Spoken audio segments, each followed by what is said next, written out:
Let Tend Dental make your dream smile a reality. We offer a variety of top-rated treatments, including Invisalign aligners. And for a limited time, Tend is offering $750 off orthodontic treatments. Offer valid through January 31st, so don't wait. Visit hellotend.com/sale. That's hellotend.com/sale. And book your free consult today. This is a Vault Studios production. This podcast contains graphic subject matter and is meant for mature listeners only. Previously on Bardstown. So you think you know who did it, maybe even how they did it, you just need the evidence to prove it? Correct. How close would you say you are to getting that evidence? I'm not going to get into the details. Like we talked, it's beneficial that the less that they know, we hold the cards in our hands. I'm Shay McAllister. This is Bardstown. I know there's been some bad incidences over in Nelson County, and they've had a rough 3 years. We ask them not to lose faith in us and let us do our job and let things play out and not get the rumor mill started and have faith in what we're doing and know that we're out there doing everything we can to get the job done. This is the final chapter in our story, but it's not over for the families of the 5 victims in Bardstown. It's not over for the people who live there. I'm not scared to live here, but a lot of people said, I wouldn't live in Bardstown. It's so scary. I hear it from clients all the time. And I said, it is like that everywhere you go. You just hear more about Bardstown right now because of how it's been. Bam, bam, bam, bam, bam, bam. Over 3 years, 5 murders. In what seems a cruel coincidence, each tragedy took place on or around a holiday or a long holiday weekend. Memorial Day weekend 2013, 33-year-old police officer Jason Ellis is ambushed coming home from work. 5 years have passed, but this community has not forgotten Officer Jason Ellis. The day after Easter 2014, 48-year-old Kathy Netherland and her 16-year-old daughter Samantha are brutally murdered inside their home. Several months into the investigation, and the leads are now drying up. Police haven't been able to nail down a suspect in the horrific murders of Kathy and Samantha Netherland. 4th of July weekend 2015, 35-year-old mother of 5, Crystal Rogers vanishes. I know in my heart my daughter's not here, but for me to actually get that verbal, that scares me to death. A week before Thanksgiving 2016, Crystal's father, 54-year-old Tommy Ballard, is shot and killed while hunting on his private property. Tommy wasn't going to give up. He said, I'll spend my last dollar trying to find Crystal. I can't come out and accuse someone, but in my heart, I know who did that to my husband. Someone wanted my husband out of the way so he would not search for my daughter. And in all of these cases, only one suspect has been named. In the case of Crystal Rogers, you know his name by now, Brooks Houck. He's never been arrested in connection to her disappearance. It may seem like it's been 4 years and we should move on, but to them it's like yesterday. So if hearing these stories makes you angry and frustrated, we get it. It's hard to imagine that no one has been brought to justice. And one of the questions we keep on hearing, are these cases connected in any way? In a town so small and where everyone knows everyone, it would seem impossible not to connect the dots in some way. Here's what we know. Murdered Bardstown police officer Jason Ellis worked with Nick Houck. Nick is Brooks Houck's brother. Brooks' girlfriend, Crystal Rogers, went missing, and then her father, Tommy Ballard, is killed. The outlier here is the Kathy and Samantha Netherland case. There's been a lot of speculation about whether they had any connection to the other victims. On the family's Facebook page, Justice for Kathy and Samantha, they addressed the rumors. In August 2018, they wrote, "There has never been any evidence that Kathy and Samantha's deaths are linked to the other 3 Nelson County cases. We have no belief or knowledge that Kathy or Samantha knew any of the other parties. Kathy never taught any of their children, and Samantha never babysat for any of them." We asked Nelson County Sheriff Ray Pinaroa about the possibility that some of the cases are connected. You know, we can sit here and draw the map. I've seen the map 1,000 times with the little string with the pins going here and the connection, and I can tell you that the rumor mill is one of the most frustrating things on our side working a case, because we become chasers of rumors instead of facts. But we have to follow up on those things. So are they connected? That's the rumor mill. But until facts come in and we actually have the red string that ties A, B, and C together, we'll answer that then.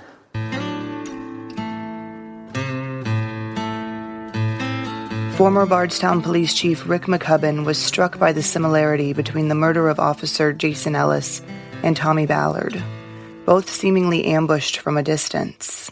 He's certainly not the only one to see that.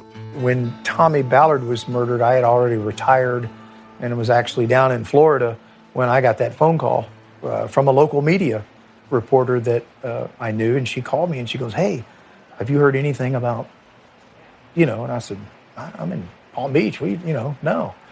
I thought it was another Bardstown rumor.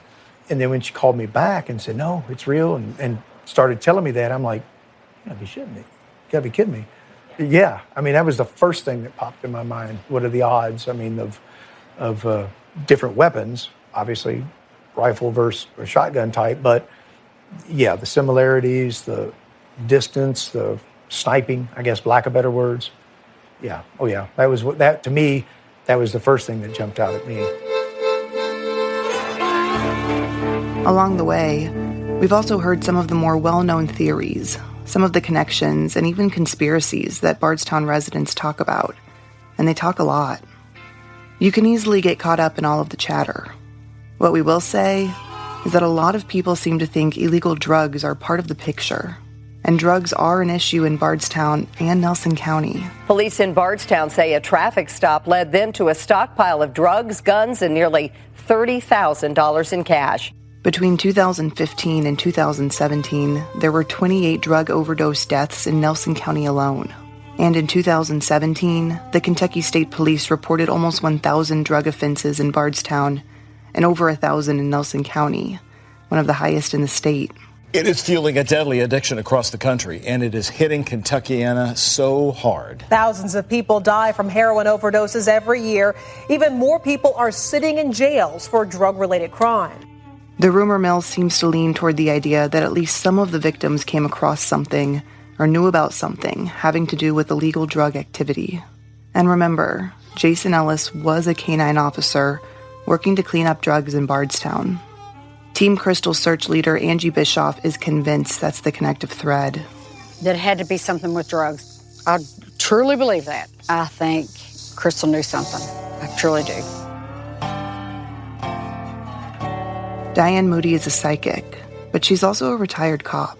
I worked for Atlanta PD a while, and then I finished up in corrections. Usually, if I say I'm a retired cop, they'll talk to me. But if I tell them, if they find out anything about me being a medium, it's thrown away. I guess people are skeptic, but if it was my loved one, I'd take any tip that came from anywhere. I'd take any help, If it's hard to put stock into Diane's psychic abilities, perhaps it's her intuition and police background that we can trust. But I do know right off the bat if somebody's honest, if they're crooked, if they're hiding something, and it's always worked well for me. I've never known any different. And our success rate is about 95%. We've worked on cases all over the United States. The basis of it is always just a feeling, or sometimes it comes like you could see it, and sometimes you can just hear it, and sometimes you just know it.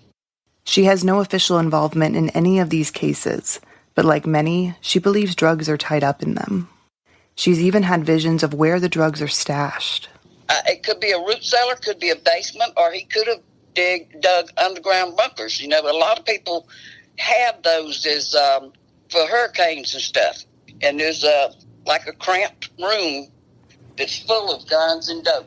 And she echoes what we've heard over and over from people in town, that Tommy Ballard was getting too close to something. He got too close to it. I really believe that something happened that they found out about, and they maybe didn't even realize how big it was, but they knew it. But if psychic visions seem too far-fetched, then let's get back to the facts. We asked the Kentucky State Police and the Nelson County Sheriff's Office for the case files. That means the 911 calls, police reports, videos, autopsies. All were denied. The cases, all of them, are open investigations. We can tell you that according to the Murder Accountability Project, which pulls data from the FBI, between 2013 and 2017, the national homicide solve rate was 58%. In Nelson County, they recorded a 25% solve rate for 8 homicides, clearing only 2 of the county's murders in those 4 years. Retired homicide detective Wayne Wallace doesn't think the crime per capita is all that strange. Depending on who's committing these crimes, he's worked cases in several small towns, just like Bardstown. It is very unusual for them to happen very often, but I've seen it happen. I've been at a police department working a homicide and had a chief say, "Come with me, I think we've had another homicide." I've had it happen. It's just purely coincidental. That's not to say that there couldn't be a spree or a serial type of killing that's going on, or a criminal enterprise. That's not to say that at all. That very well could be the case. I have no idea what's going on in Nelson County or elsewhere. So it has happened. It can happen. What it requires is a close look at the circumstance to see whether or not there's any connectivity there. And if the cases are connected, well then you have a different beast. Nothing's to say that you can't have a large criminal conspiracy. It only takes 2 or 3 people. So among 11,000, it depends on how much somebody's willing to misbehave and how much they want to enforce what they perceive as the power that they have. So you can pull out a gun and shoot me right now. You know, power is not. It's often how we repress those feelings and we repress those urges. That's what makes us unique as human beings. You get away from that and people act animalistically, you know, then they tend to behave more expressively with their violence. And that may be the case in Nelson County. I don't know. I haven't been there for a long time, but certainly not amongst the good folks that live there. But I don't know. It could be like the Wild West when the sun goes down.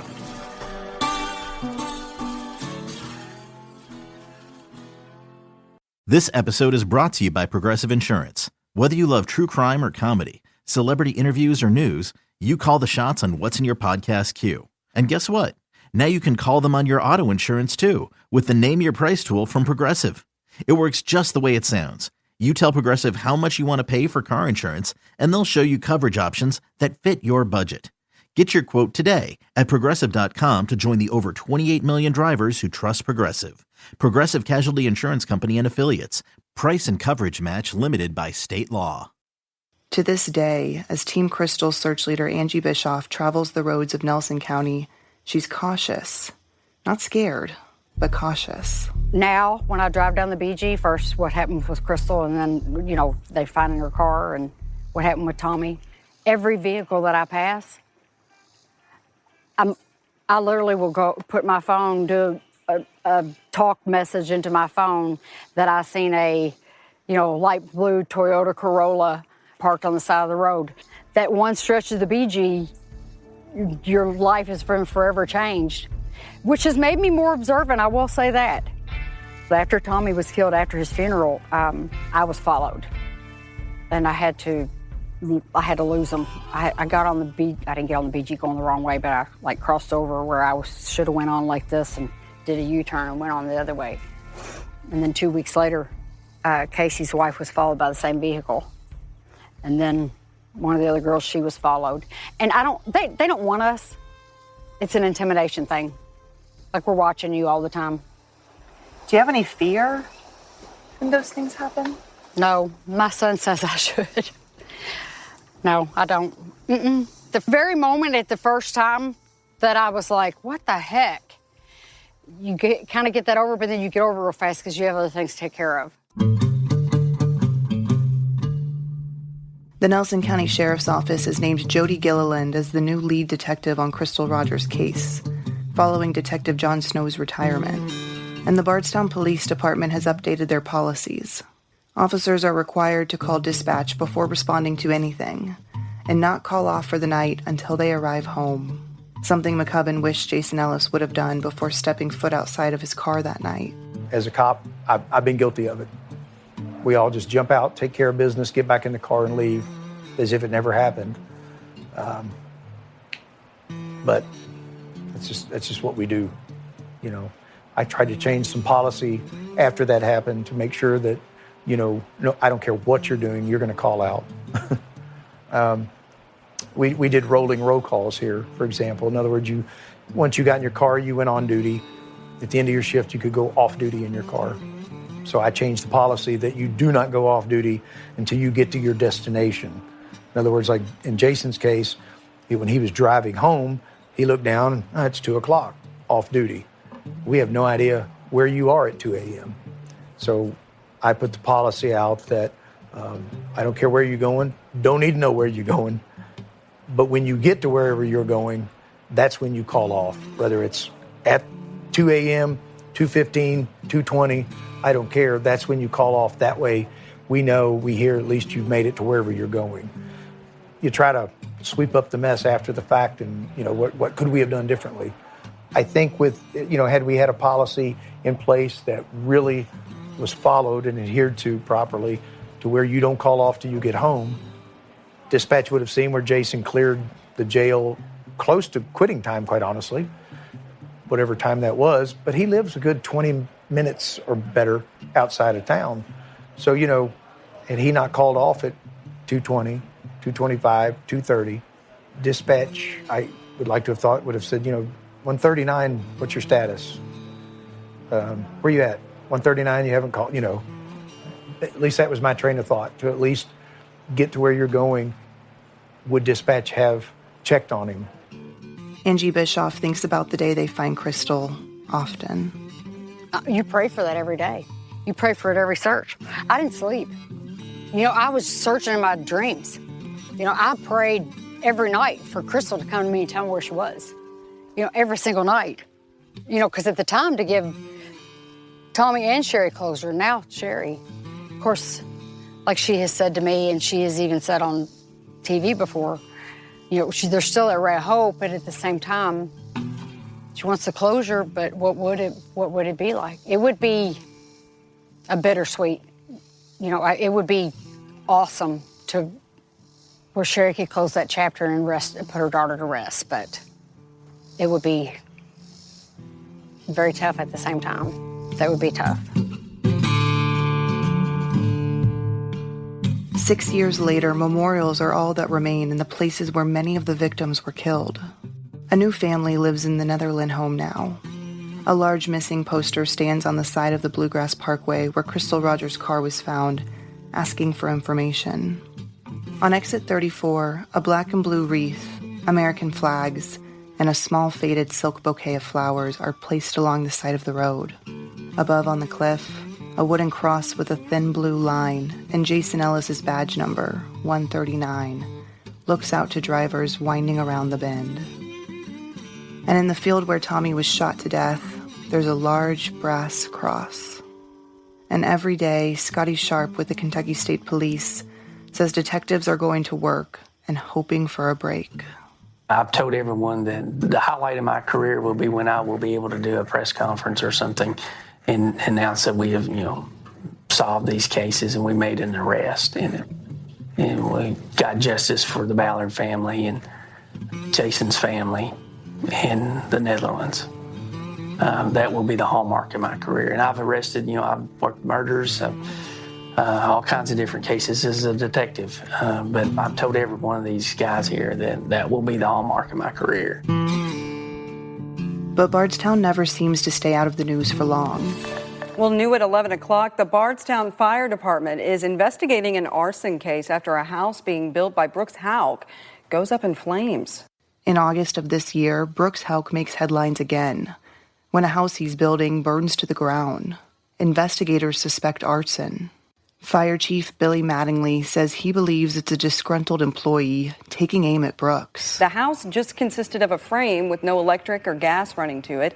Because of that, Mattingly says they believe it was intentionally set. Life goes on in Bardstown, Kentucky. Like everything in life, your experiences mold your outlook. For some, it's a great place to live and work, a great place to raise a family. But for others, it's a place where lives have been shattered. Forrest Berkshire with the Kentucky Standard says the whys in all of these stories remain a huge part of this unfinished puzzle. When you're talking about the who, what, when, where's, and whys, on the who side, we know who was the victim in these different circumstances. Yeah, but we don't know who did it. In 2 of the cases, people feel as if they might know who did it. Some people feel as if they're very sure. But, even then, the whys, there's been no answers as to why on any of them. And, that leaves why is a big question. So it leaves a pretty big vacuum, and people don't like to not know. That's how you get a lot of stuff filled in. A lot of stuff that, quite frankly, is just wrong. There's stuff that we've reported, and then there's stuff that we have learned on background. And some of the stuff is just so far out there. We asked Bardstown Mayor Dick Heaton to comment on the unsolved crimes in his town. He responded in an email. Thanks for reaching out to me, but I am not available for interviews on this matter.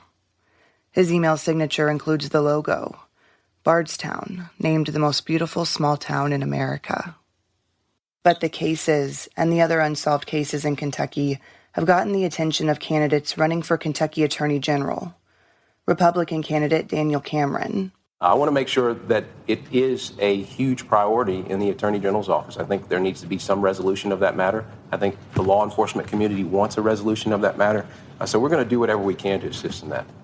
His opponent, Democrat Greg Stumbo, agrees in a written statement to us.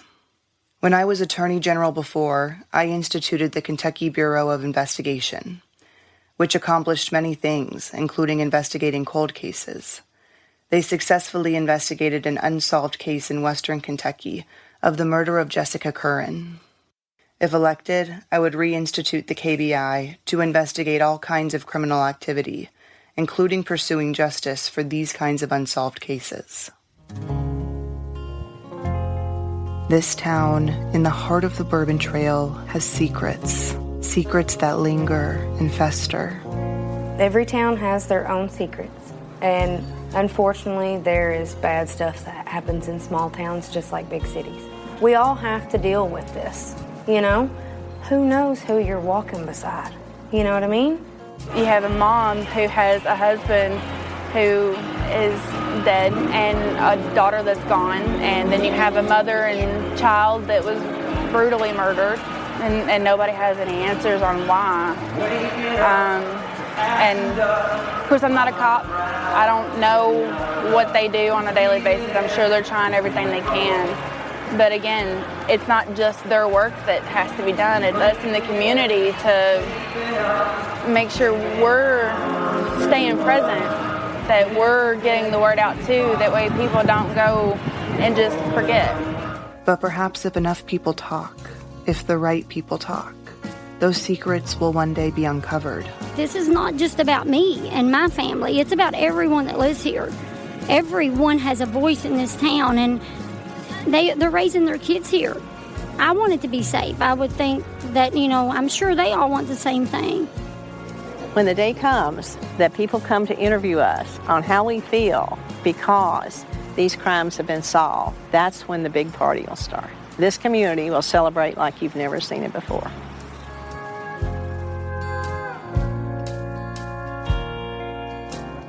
Next week, join me and Jessica Knoll as we sit down with executive producer Will Johnson to talk about the cases in the podcast and answer some of your questions and feedback.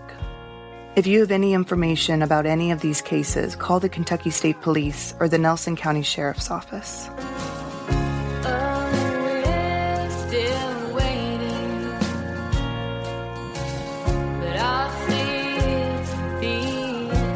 Bardstown is a Vault Studios production. You can find Vault Studios on Facebook, Instagram, and Twitter, and learn about our other shows at vaultstudios.com. Visit our website, bardstownpodcast.com, for more background and information about the cases we cover in the podcast. I'm Shay McAllister. A special thanks to our team, investigative journalist Jessica Knoll, producers Beth Peak and Spencer Brudig. Adam Ostro and Will Johnson are our executive producers. Audio production by Richard Humphreys at Tacoma Media in Silver Spring, Maryland.